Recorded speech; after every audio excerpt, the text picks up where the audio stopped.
आज हम प्रकाश के अपवर्तन के बारे में जानेंगे कि प्रकाश का अपवर्तन क्या होता है।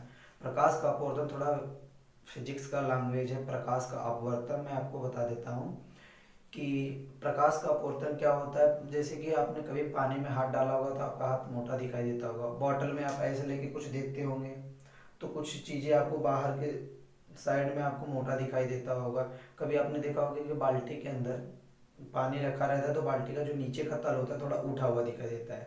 तो ये प्रकाश के अपवर्तन के कारण ही होता है। तो पहले आज मैं आपको बताऊंगा प्रकाश के अपवर्तन का डेफिनेशन, फिर उसके बारे में हम जानेंगे कि ये तल उठा हुआ क्यों दिखाई देता है क्यों नहीं। ये थोड़ा आगे के लेक्चर में आएगा।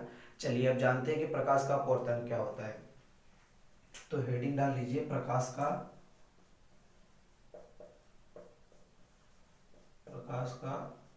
अपवर्तन, रिफ्रैक्शन ऑफ लाइट।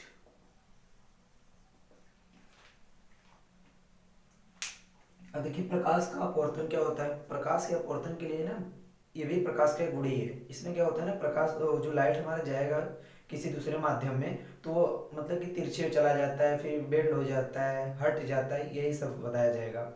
इसमें क्या होता है कि प्रकाश एक माध्यम से दूसरा माध्यम क्या होता है। देखिए मैंने आपको पिछली भी कक्षा में मतलब क्लास में बता दिया था वीडियो में। माध्यम जैसे एक हवा अलग माध्यम हो गया, शहद अलग माध्यम हो गया, पानी अलग माध्यम हो गया, तो इस तरह के माध्यम हो गए। तो इसमें भी दो माध्यम का उपयोग किया जाएगा। जैसे ये हम मान लेते हैं कि कुछ मतलब इसके ऊपर का अलग माध्यम है, इसके नीचे का अलग माध्यम है। ये माध्यम है एक, ये दूसरा माध्यम है। इसे हम पहला बोल देते हैं, इसे हम दूसरा माध्यम बोल देते हैं।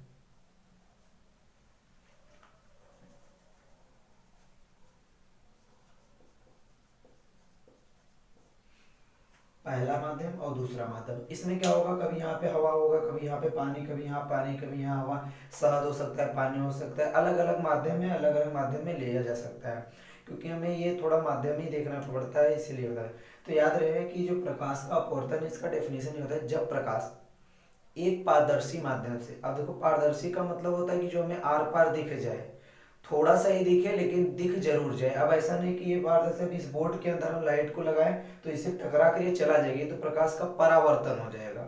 इसमें क्या होना, प्रकाश इसके अंदर जाना चाहिए, पानी के अंदर थोड़ा बहुत जाता है उसी तरह। तो प्रकाश क्या इसमें कर रहा है कि जब प्रकाश एक पारदर्शी माध्यम से दूसरे पारदर्शी माध्यम में प्रवेश करता है, माने यहाँ से निकले और इसमें जब प्रवेश करता है तो अपने मार्ग से विचलित हो जाता है। विचलन का क्या मतलब होता है, देखिए ये पहला माध्यम हो गया। इसमें बताया गया है प्रकाश जब एक पारदर्शी माध्यम से दूसरे पारदर्शी माध्यम में प्रवेश करता है, देखो ये प्रकाश प्रवेश किया तो क्या होगा, जाना इसे ऐसे चाहिए था, लेकिन क्या होता है कि ये अपने मार्ग से विचलित हो जाता है। कभी या तो ऐसे हो जाएगा या तो कभी ऐसे हो जाएगा, एकदम इसी लाइन पे नहीं जाएगा। या तो इस अपने मार्ग से विचलित हुआ, ये इतना विचलन हुआ, या फिर इधर। इसी को कहते हैं प्रकाश का अपवर्तन। फिर से ध्यान से सुनिए, प्रकाश का अपवर्तन क्या होता है, जब प्रकाश एक पारदर्शी माध्यम से दूसरे पारदर्शी माध्यम में प्रवेश करता है तो वो अपने मार्ग से विचलित हो जाता है। यह घटना प्रकाश का अपवर्तन कहलाता है। फिर से, प्रकाश का अपवर्तन किसे कहते हैं, जब प्रकाश एक माध्यम से एक पारदर्शी माध्यम से दूसरे पारदर्शी माध्यम में प्रवेश करता है तो वो अपने मार्ग से विचलित हो जाता है। यह घटना प्रकाश का अपवर्तन कहलाता है, रिफ्लेक्शन ऑफ लाइट। ये प्रकाश आया, ये पहला माध्यम था, जैसे ही दूसरे माध्यम में प्रवेश किया, इसे जाना था ऐसे सीधा चले जाना चाहिए, लेकिन क्या हुआ, ये तो ऐसे उठ जाएगा या तो फिर इस तरफ दब जाएगा। ये हमारा प्रकाश का अपवर्तन कहलाता है। जैसे प्रकाश के परावर्तन का दो नियम था, उसी तरह प्रकाश के अपवर्तन का भी दो नियम था। माध्यम चेंज होने से ये, ठीक है, अभी मैं लिखवा देता हूँ इसमें क्या है क्या नहीं, मैं आपको दे दूंगा, लिख लीजिएगा।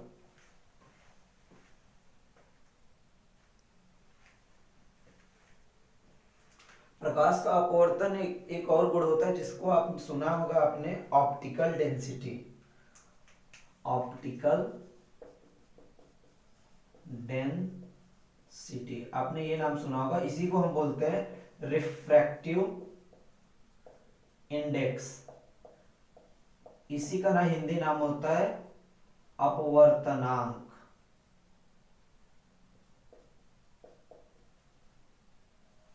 अपवर्तनांक इसी को कहते हैं। अगर मीडियम में हमारा मतलब ये रिफ्लेक्टिव इंडेक्स भी चेंज होने से, दोनों माध्यम के रिफ्लेक्टिव इंडेक्स चेंज होने से भी हमारे लाइट बेंड करते हैं, इसके वजह से भी होता है। अन्यथा ये तो हम जानेंगे, अभी ये आगे मैं आपको बता रहा हूँ। ठीक, प्रकाश के अपवर्तन के भी दो नियम थे, जैसे प्रकाश के परावर्तन के दो नियम थे, वैसे प्रकाश के अपवर्तन के भी दो नियम थे। जैसा मैंने अभी बनाया आपको, ये हम मान लेते हैं कोई तल है। अब देखो, एक पारदर्शी माध्यम मतलब एक अलग माध्यम, ये अलग माध्यम हो गया, ये अलग। अब इनके बीच में तो कोई कोई न कोई लेयर होगा, इसे हम बोलते हैं पृष्ठ, इसे बोलते हैं पृष्ठ। अब ये हमारा प्रकाश आया, तो आने वाली प्रकाश को हम क्या बोलते हैं? आपतित किरण। आने वाली किरण को आपतित किरण। अब देखो यहां से टकराने के बाद क्या होगा? अब तो विचलन हुआ है, मतलब कुछ परावर्तित हुआ होगा। तो अब इसका परावर्तित नाम न रख के हमने इसका क्या नाम रख दिया? अपवर्तित किरण। इसका क्या नाम हो गया? अपवर्तित किरण। अब हमें पता है कि इनके बीच में हमें संबंध देखना है कि कितना किस एंगल से आया और किस एंगल पे झुक गया। इसे बताने के लिए हम इसके ऊपर एक नॉर्मल खींचते हैं। नॉर्मल का मतलब अभिलंब। तो ये हम क्या खींच दिए? अभिलंब। याद रहे हमेशा ये इस तल के लंबवत ही होता है, जो 90 डिग्री का कोण बने इस तल के लंबवत होता है। फिर से देखिए, इसका नाम हो गया अभिलंब, इसका हो गया आपतित किरण,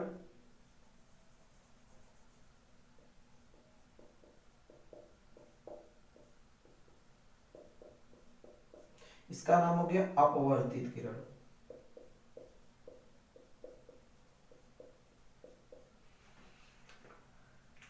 आपतित किरण, अपवर्तित किरण, और ये हो गया हमारा अभिलंब।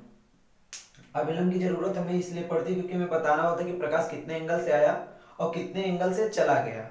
क्योंकि ये जितने एंगल से हमें जाना चाहिए तो उसे जाना, क्योंकि हमें पता है कि प्रकाश एक सीधी रेखा में चलता है, तो जिस दिशा में से आया था इससे ये ऐसे चले जाना चाहिए। लेकिन कुछ इसके प्रॉपर्टी, अपवर्तन का प्रॉपर्टी है, मतलब गुण है, तो ये हमारा झुक जाता है, इसे हम जानेंगे।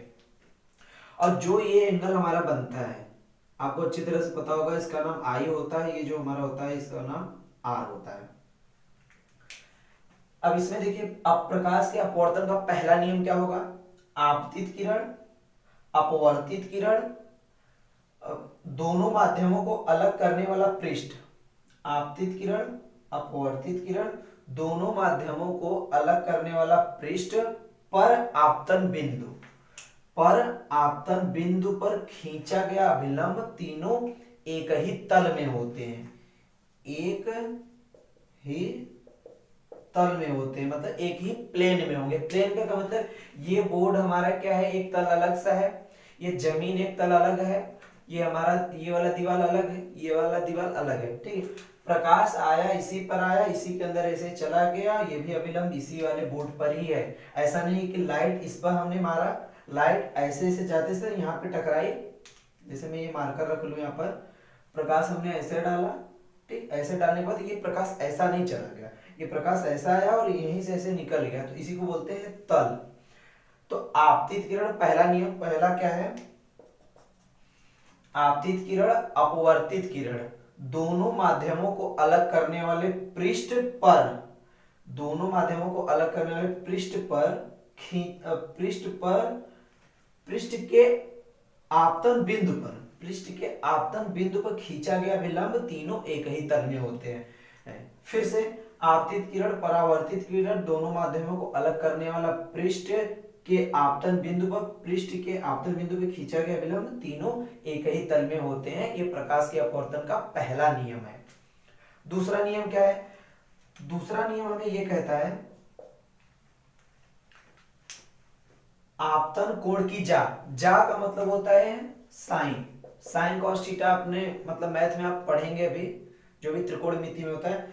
जा का मतलब होता है साइन, वैसे ही कोज्जा का मतलब होता है कॉस, कोज्जा का भी मतलब होता है कॉस। वैसे टेंजेंट का मतलब होता है, स्पर्श का मतलब होता है टेन, स्पर्श का मतलब होगा टेन, स्पर्श का मतलब टेन, कोज्जा का मतलब कॉस, जा का मतलब साइन।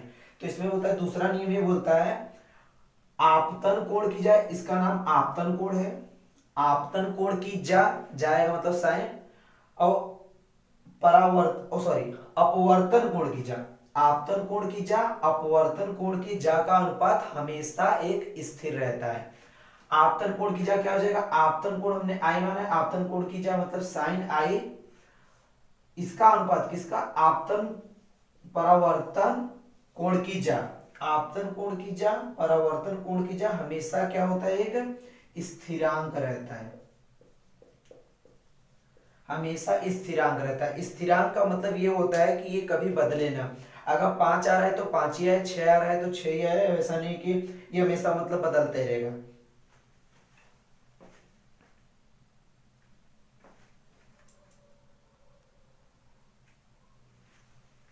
याद रहे, आपतन कोण की जा अपवर्तन कोण की जा का अनुपात हमेशा एक स्थिरांक रहेगा, इसका मतलब कांस्टेंट मान ही आएगा, 1 2 3 4 5 करके जो भी आएगा हमेशा वो स्थिरांक रहेगा। लेकिन यहाँ पे कंडीशन होनी चाहिए, ये जो हमने लाइट गुजारा है यहाँ से, ये लाइट बदलने नहीं चाहिए, क्योंकि हमें पता है कि जो प्रकाश का लाइट आता है प्रिज्म में देखे तो 7 रंग बनेगा, अभी प्रिज्म में आगे पढ़ाऊंगा उसमें 7 रंग बनता है, बैगनिया फिनाला ऐसे करके है।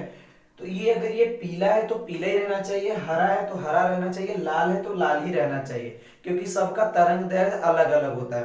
अब तरंग दैर्ध्य के अलग होने से भी इसमें कुछ फर्क पड़ता है। ठीक, यहाँ पे हमारा तरंग दैर्ध्य अलग होने से फर्क पड़ेगा। दूसरी बात, ये मीडियम नहीं चेंज होना चाहिए। ऐसा नहीं कि यहाँ पे वायु मतलब हवा और पानी लिए, हवा पानी लिए, फिर यही वाली लाइट हम अगले में लेके गए, ऊपर हवा पानी ले लिए, नीचे ले लिए शहद, तो ये मीडियम चेंज होता है, मीडियम नहीं चेंज होने, एक ही चीज के लिए। ये sine i upon sine r स्थिरांक तक, वही स्थिरांक तभी तक रहेगा, ना ही ये दोनों मीडियम चेंज करो, जो मीडियम आप लिए वही रहने दो, हवा पानी लिए तो हवा पानी रहने दो, और ये जो लाइट गुजार रहे हो वही रहने दीजिए। अगर ये हमारा लाल है तो लाल ही रहने दो, हरा है तो हरा ही रहने दो, तब ये हमारा मान क्या हो जाएगा, स्थिरांक ही रहेगा। अगला भी ले सकते हैं, अगर यहाँ पे हमने हरा की जगह मान लो कि गुलाबी ले लिया, पीला ले लिया, कुछ भी ले लिया, तो ये जो स्थिरांक यहाँ पर भी आएगा, लेकिन ये वाला स्थिरांक हो सकता है कि पहले 3 आ रहा हो, अब हमारा 5 आ जाएगा, तब ये स्थिरांक का मान चेंज होगा। स्थिरांक तो होगा ही, स्थिरांक तो उसे कहते हैं जो बदला नहीं जा सकता। अब जैसे ए बी, ये जैसे इक्वेशन हम दे दें a plus b equal to 5, अब इसमें a और b का मान हमेशा बदलेगा, कभी a का मान 1 हो सकता है, b का मान 4 हो सकता है, 0 हो सकता है, कुछ भी हो सकता है, लेकिन ये 5 को हम नहीं लिख सकते, 5 का मान कभी 6 नहीं हो सकता, इसी को कहते हैं स्थिरांक, कांस्टेंट मान। तो ये हमेशा sine i upon sine r हमारा स्थिरांक होता है, इसी को स्नेल का नियम भी कहते हैं, इसी को स्नेल का नियम कहते हैं, स्नेल का नियम भी कहते हैं। आपतन कोण की जा अपवर्तन कोण की जा का अनुपात स्थिरांक रहता है, इसे स्नेल का नियम भी कहते हैं। हमारे प्रकाश का अपवर्तन एकदम क्लियर हो गया कि प्रकाश का अपवर्तन हम कब कहेंगे, जब प्रकाश एक पारदर्शी माध्यम से दूसरे पारदर्शी माध्यम में प्रवेश करता है तो अपने मार्ग से विचलित हो जाता है, यह घटना प्रकाश का अपवर्तन कहलाता है। प्रकाश के अपवर्तन होने के दो नियम है, आपतित किरण अपवर्तित किरण, दोनों माध्यमों को अलग करने वाला पृष्ठ पर आपतन बिंदु पर खींचा गया अभिलंब तीनों एक ही तल में होते हैं। दूसरा नियम क्या था, आपतन कोण की जा अपवर्तन कोण की जा का अनुपात एक स्थिरांक रहता है, उसमें आप कोष्टक में हेडिंग में डाल देना, केवल ये एक निश्चित कलर मतलब कि रंग तथा एक निश्चित माध्यम के लिए यह नियम फॉलो होता है, स्नेल का नियम। स्थिरांक तो हर के लिए रहेगा, अब ऐसा नहीं कि यहाँ पे माध्यम चेंज करोगे तो अलग अलग चीजें आने लगेंगी। अब मैं आपको आगे बताता हूँ, ये अपवर्तनांक की वजह से भी हमारा क्या होता है, चेंज होता है।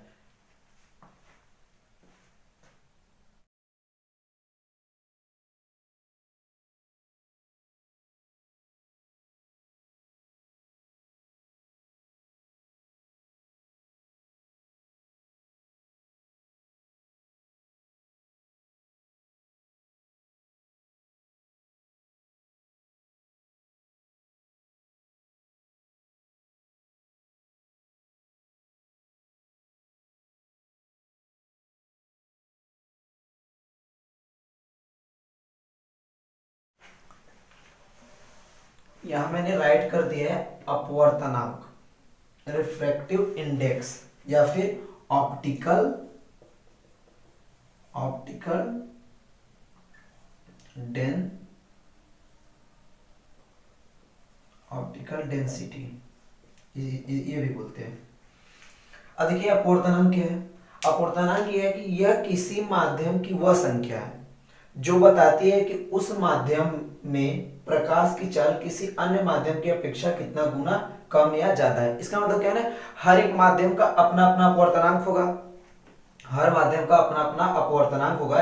तो ये अपवर्तनांक बताता है कि यह किसी माध्यम की वह संख्या है जो बताती है कि किस मतलब उस माध्यम में चाल, जिस भी माध्यम का अपवर्तनांक है ये बताएगा, जिस भी माध्यम का अगर हमें अपवर्तनांक निकालना है ये बताता है कि उस माध्यम में प्रकाश की चाल किसी अन्य माध्यम की अपेक्षा कितना गुना कम या ज्यादा है। मैंने लिख दिया यहाँ, इसे यन से प्रदर्शित करते हैं, कुछ लोग म्यू भी लिखते हैं, ये म्यू भी लिखते हैं, यन से भी लिखते हैं, कोई दिक्कत नहीं, आप जिससे भी लिखना चाहते हैं। यन इक्वल टू सी अपान में वी। सी क्या है, निर्वात में प्रकाश की चाल, जो आपको पता है कि 3 गुणे 10 के पावर 8 मीटर प्रति सेकेंड होता है। और ये माध्यम में प्रकाश की चाल, v हमारा माध्यम में प्रकाश की चाल है। अब देखिए ये जो अपवर्तनांक है हमारा v, अगर इस v को मैं यहां लेकर आऊं, ये अपवर्तनांक को यहां, तो हम यहां लिख सकते हैं v इक्वल टू सी अपान में यन, ये हो गया। अब देखिए हमें पता है कि अगर ये नंबर बढ़ा तो हमारा इसका मान हमेशा कम आएगा। इसका मतलब जिस भी माध्यम का अपवर्तनांक ज्यादा होगा उसमें उस प्रकाश की चाल, माध्यम में प्रकाश की चाल क्या हो जाएगी, कम हो जाएगी। अपवर्तनांक बढ़ता है, अपवर्तनांक यदि बढ़ा तो मतलब प्रकाश की चाल क्या हो जाएगी, घट जाएगी। अपवर्तनांक बढ़ा क्योंकि यही अपवर्तनांक उस माध्यम मतलब किसी भी माध्यम की वो संख्या होती है जो बताता है कि किसी अन्य माध्यम के सापेक्ष कितना गुना प्रकाश की चाल कम है या फिर ज्यादा है, ये होता है हमारा अपवर्तनांक। अब देखिए प्रकाश की चाल कम क्यों होती है, प्रकाश की चाल कम, देखिए जैसे निर्वात हो गया, निर्वात में कुछ रोकने वाला है ही नहीं, तो प्रकाश को कोई रोकने वाला नहीं हो तो इसे सीधा चला जाएगा बहुत तेजी से। लेकिन अगर मैं यहाँ ऐसे ऐसे मार्कर रख दूं, मान लीजिए कि अभी हम मिल हो गए, अगर यहाँ पे कुछ न रहे तो हम बहुत तेजी से दौड़ जाएंगे। लेकिन अभी यहीं पे पानी में दौड़े तो पानी में हमें मेहनत लगता है क्योंकि हमें रोकने वाला कुछ चीज होता है। हवा भी थोड़ा बहुत रोकता है लेकिन वो ज्यादा नहीं रोकता, इसलिए पता नहीं चलता, तो हम लेकिन हमें पानी ज्यादा। वैसे लाइट को भी जब निर्वात है कुछ नहीं है तो बहुत तेजी से जाएगा, तो उसे रोकने वाला कुछ आ जाता है। इसका मतलब ये जिस भी माध्यम, ये अपवर्तनांक हमें ये बताता है कि वो कितना सघन है। सघन का मतलब उसके अंदर चीजें कितने ज्यादा चीजें मतलब कि भरी पड़ी हुई है। तो हमें अपवर्तनांक क्या बताता है, किस चीज मतलब कितना चीजें सघन है। ज्यादा अपवर्तनांक है तो ज्यादा सघन है, कम अपवर्तनांक है तो वो कम सघन है। हम लिख सकते हैं अपवर्तनांक को यन, यदि यन का मान बढ़ता है तो हम सघन को डेंसर भी कहते हैं और विरल को रेयर। रेयर सुना होगा, denser medium to rare medium, मतलब सघन मतलब एकदम घना हो, घना मतलब जैसे जंगल होता है एकदम भरे पड़े रहते हैं वो घना हो गया। और ऐसे रेगिस्तान क्या होता है कि हमारा क्या होता है, विरल होता है, सुनसान, मतलब कि कुछ कोई रहते हैं जैसे। यदि हमारा अपवर्तनांक बढ़ता है, अपवर्तनांक बढ़ा तो मतलब हमारा वो सघन की मात्रा भी बढ़ी, डेंसिटी, ओ सॉरी डेंसर। अगर सघन बढ़ेगा तो प्रकाश को रोकने वाली चीजें बहुत होगी, इसका मतलब प्रकाश की चाल भी क्या हो जाएगी, डिक्रीज करेगी, कम हो जाएगी। इसी प्रकार अगर अपवर्तनांक घटता है तो इसका मतलब वो डेंसर भी क्या हो जाएगा, घटेगा। डेंसर मतलब कि सघन चीजें होंगी वो कम होती जाएंगी, जब कम होती जाएंगी तो प्रकाश बहुत तेजी से जाएगा, तो हमारा प्रकाश की चाल क्या हो जाएगा, अपने आप इंक्रीज कर जाएगा। तो हम लिख सकते हैं यन प्रोपोर्शनल 1/v, ये भी हम लिख सकते हैं। वेलोसिटी बढ़ती है इसका मतलब अपवर्तनांक घट रहा है, अपवर्तनांक ही बढ़ रहा है तो वेलोसिटी घट रही है, दोनों एक दूसरे के क्या है, व्युत्क्रमानुपाती है, तो हम कह सकते हैं। उसी प्रकार मैंने लिखा है कि जल का अपवर्तनांक कितना होता है, 1.33। और देखिए जल का अपवर्तनांक 1.33 है, इसका मतलब ये 1 से ज्यादा है। अगर मैं यहाँ लिख दूं n इक्वल टू सी अपान में v, अगर n का मान मैं 1 रख दूं 1, तो ये v बराबर c हो जाएगा, मतलब प्रकाश की चाल के बराबर हमारे माध्यम के मतलब कि माध्यम के अंदर भी चाल हो जाएगा। लेकिन यहाँ n से बड़ा है, मतलब कि n का मान 1 से बड़ा है, तो यहाँ n का मान 1 से बड़ा है तो हमारा क्या हो जाएगा, इसकी चाल घट जाएगी। इसकी चाल जो भी प्रकाश की चाल है उससे अगर डिवाइड करेंगे, प्रकाश की चाल हमारा 3 गुणे 10 के पावर 8 है, अगर इसे 1 से डिवाइड करते तो यही आता, लेकिन अब हम 1.33 से डिवाइड करेंगे थोड़ा बड़े से, तो ये नंबर थोड़ा छोटी आ जाएगी, इसीलिए जल में प्रकाश जल का अपवर्तनांक 1.33 है, इसका मतलब प्रकाश की चाल थोड़ा कम होगा। हीरे का अपवर्तनांक कितना होता है, 2.42, इसका मतलब ये और भी ज्यादा हो गया। मतलब ये दुगुना हो गया, मतलब दुगुना क्या, 2.5 गुना हो गया है, लगभग 2.5 गुना। इसका मतलब जो भी हमारा प्रकाश की चाल निर्वात में होता है, हीरे में अगर देखेंगे तो वो एकदम और भी कम हो जाएगा। अब ऐसे भी आप हीरे को टच करेंगे, धूप में रखेंगे तो वो हमेशा ठंडा ही रहता है, टच करेंगे तो हीरा ठंडा रहेगा। अभी हीरा तो हमारे घर है नहीं, बस हमने भी पढ़ा था। हीरे का अपवर्तन क्या होता है, बहुत ज्यादा होता है, इसीलिए इसमें क्या होता है कि हाँ मतलब कि अपवर्तन बहुत ज्यादा होता है, प्रकाश बहुत मतलब कि स्लो होकर जाता है, इसमें बहुत तेजी से नहीं जाता, प्रकाश की चाल इसमें एकदम कम हो जाएगी। ये हो गया हमारा प्रकाश का अपवर्तन, हमने पढ़ लिया, प्रकाश का अपवर्तनांक भी हमने जान लिया। अब हम पढ़ेंगे सघन और विरल। फिर से एक बार मैं रिवाइज करवा दे रहा हूं कि अपवर्तनांक हमारा क्या बताता है, अपवर्तनांक यान हमें ये बताता है कि कोई चीज कितना सघन है, सघन को हम डेंसर से दिखाते हैं, अपवर्तनांक बढ़ेगा तो उसके डेंसर बढ़ेगा, डेंसर बढ़ेगा मतलब कि सघन चीज बढ़ेंगी, सघन चीजें बढ़ेंगी तो वेलोसिटी अपने आप घट जाएगा, ये होगा। अगर हमारा अपवर्तनांक घटता है तो हमारा उसके सघनता भी क्या हो जाएगी, घट जाएगी, चीजें विरल होती जाएंगी, तो हमारा वेलोसिटी को आजाद हो जाएगा, ठीक है, एकदम मस्त, तो हमारा भागने लगेगा बहुत तेजी से। तो ये बातें हमेशा आप याद रखना। अब हम पढ़ेंगे सघन माध्यम में और विरल माध्यम में प्रकाश का अपवर्तन कैसे होता है।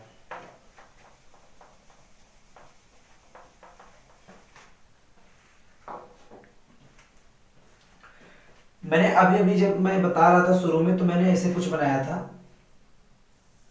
कि प्रकाश आया, प्रकाश के अपवर्तन में प्रकाश क्या होता है, आती है एक पारदर्शी माध्यम से दूसरे पारदर्शी माध्यम में प्रवेश करती है तो अपने मार्ग से विचलित हो जाती है। विचलित होने का मतलब या तो कभी इसे जाना ऐसे चाहिए था, या फिर ऐसे झुक जाएगी, या फिर थोड़ा उठ जाएगी। तो यही हम जानेंगे क्यों, मतलब कि कब झुक जाएगी और कब उठ जाएगी, इसी के बारे में हम पढ़ेंगे। सघन और विरल माध्यम की वजह से ये होता है हमारा।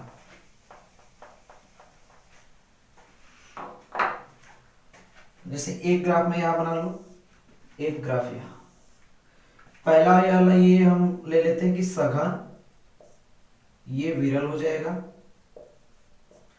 दूसरा हमारा ये हम ले लेते हैं विरल, और ये हम ले लेते हैं सघन। अब याद रहे कि ये एक दूसरे के सापेक्ष में ही होते हैं। जैसे हवा के सापेक्ष पानी सघन है, ज्यादा मोटा पड़ेगा, पानी के सापेक्ष शहद ज्यादा सघन हो गया, तो ये एक दूसरे के सापेक्ष लिए जाएंगे। अब जैसे पानी के सापेक्ष अगर हम ग्लास को ले लें तो ग्लास ज्यादा सघन हो जाएगा, ये एक दूसरे के सापेक्ष लिए जाते हैं। अब देखिए एक सघन अलग माध्यम है, इसमें चीजें बहुत पास पास में होंगे, ये विरल अलग माध्यम है, इसमें चीजें दूर दूर होंगी, ठीक है। तो ये हो गया हमारा सघन माध्यम, ये हमारा विरल माध्यम।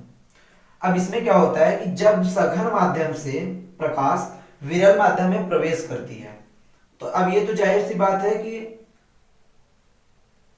कि हमारा प्रकाश का विचलन तो होगा ही होगा।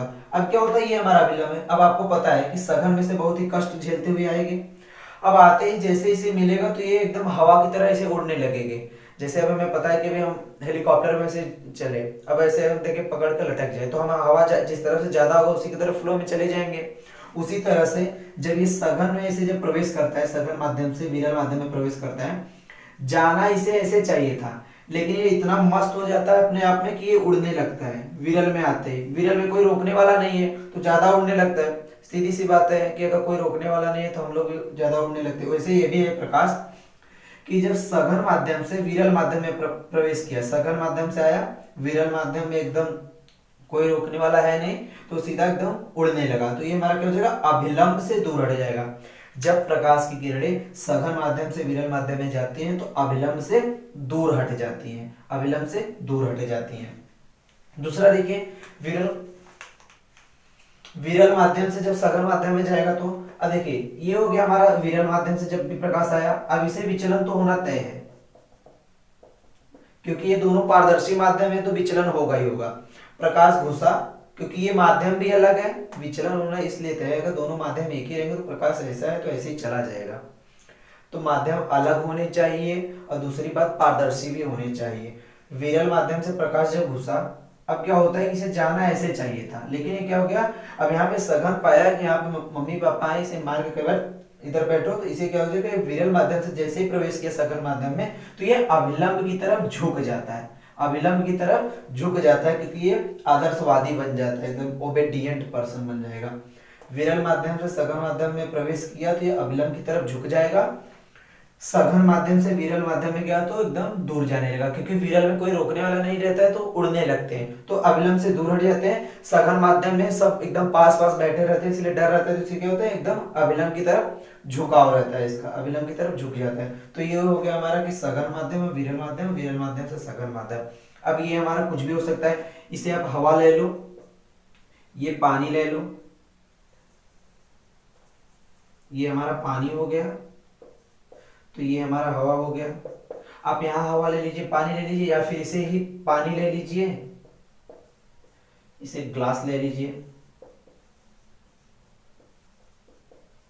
कांच,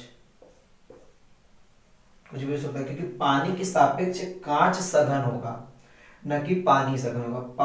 पानी कांच के सापेक्ष विरल हो जाएगा। आप ये भी ले सकते थे, यहाँ पे ये हमारा हवा हो जाता, ये हमारा पानी हो जाता, कुछ भी ले सकते हैं। यहाँ हवा ले लेते और यहाँ ग्लास ले लेते, क्योंकि हवा में कुछ नहीं रहता, यहाँ पे ग्लास में बहुत सारे मॉलिक्यूल्स एक दूसरे के पास में होंगे।